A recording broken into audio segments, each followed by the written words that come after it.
Hello, everybody, and welcome back to another episode. Welcome back. Today, we thought we would do something different because we know there's people who are just now finding out this little series, and probably because you just went through a really challenging, or you're going through a very challenging and difficult diagnosis. So we thought we'd share today what are the 3 or 5 most important things that we have learned from our journey and what we would do if we had just been diagnosed, or what we would encourage someone we love and care about to do if they had just been diagnosed with cancer, right? Yes, with cancer. Okay, so you want to go, you have a couple that you've written down. Why don't you, what was your first one? What's number 1 for you? My first one would, and this is for brain tumors specifically, is I would find the major brain tumor hubs in the United States.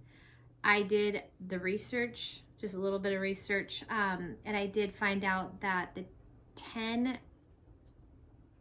10 kind of brain cancer hubs in the United States are University of San Francisco, UCLA, MD Anderson, the Mayo Clinic, Memorial Sloan Kettering Cancer Center, which is MSKCC, Cleveland Clinic, Johns Hopkins Hospital, Dana-Farber Cancer Center, Northwestern Medicine, and Duke Cancer Institute.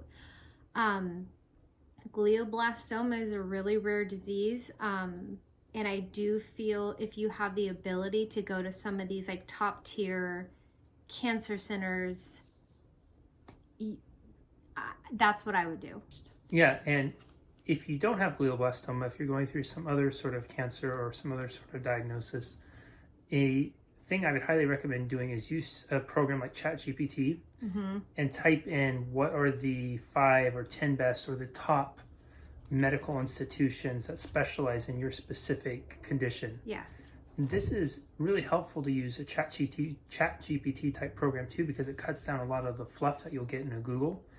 And then if you have the means and the abilities to, we highly encourage you going there. There's some peace of mind that comes with knowing that you're at a place that does this all the time and they specialize in it. And that was definitely our experience utilizing UCSF for Amanda's particular treatment. Yep. Yes. Okay, what would be your number 2? Number 2 is finding your surgeon. I do know, brain cancer can manifest quite fast. So you kind of want to get on board right away, but also really finding your surgeon, maybe going to a second, third, fourth, fifth opinion for your surgeon. I actually met my surgeon, Dr. Chang, out of UCSF, and the moment, like within 5 minutes, I knew he was my guy. He was kind, he was humble, he was very competent, he was just kept praising his team and how important his team was. And there was something almost immediately, I was drawn to him. I felt just very hopeful that this was going to be a great outcome and that I was going to be in really amazing hands. I've read a lot of books and read a lot of research studies since all this has happened. And one thing that stood out to me that really resonated with me was a book by a doctor.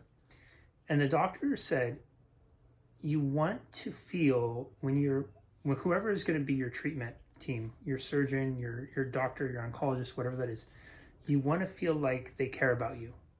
You want to leave any meeting feeling like they genuinely care. What would be number 3? Number 3. Build your MVP team. So mine was, Dr. Chang was my surgeon. I have a neuro-oncologist. I have a radiologist, a regular oncologist, and a primary doctor. So those are all the health providers that make up my MVP team. But then there's also my friends and my family that have really done so much to help me in various parts of this journey. Something I would really highly recommend is having a conversation with, maybe, I don't know how many other people 2 to 10 people that you can say, hey, this is what I need you to do. This is what I need you to do. This is what just all the tasks that need to happen to make it a very successful thing. And also the aftercare, like who's going to take people or who's going to take me to appointments, who's going to do this. Most of it was Jesse, obviously. I mean, all of it. Most. But then also another thing, and I can't stress this enough, and this is where like Jamie came in, was, the transition from UCSF to Cottage. Jamie knew exactly what to buy for me, like shirts, pants, underwear, tampons, she was really there as a friend, but she knew exactly what I needed, and it was really great to have that. I love hearing you talking about the delegation. I think that's a really important piece of it. We made the mistake early on of asking for help, and it wasn't specific enough. And one thing that we learned really quickly is when you ask for help, you want to be really specific. So can you help me research? And people well-intentioned would go and they Google and they send research studies, books, podcasts. There's too much to digest. Can you read this? So the better ask is, can you read this book? Can you summarize the key points? Can you listen to this podcast? Will you summarize the key points? Send it over. Things like that. Mm-hmm.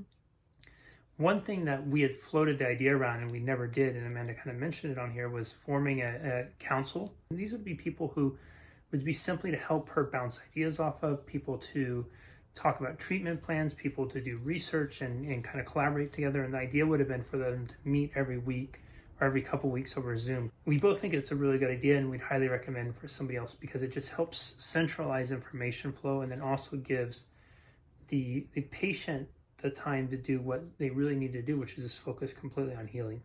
Yeah. Yes. What else do you have? That's it.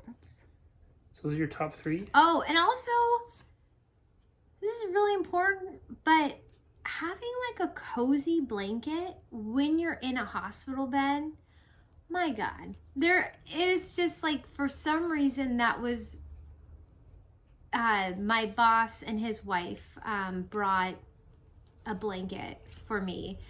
She had been through cancer treatment, and this is just probably something she learned along the way, but it really just made such a sterile environment feel not as like, it just like a little bit of home getting brought in.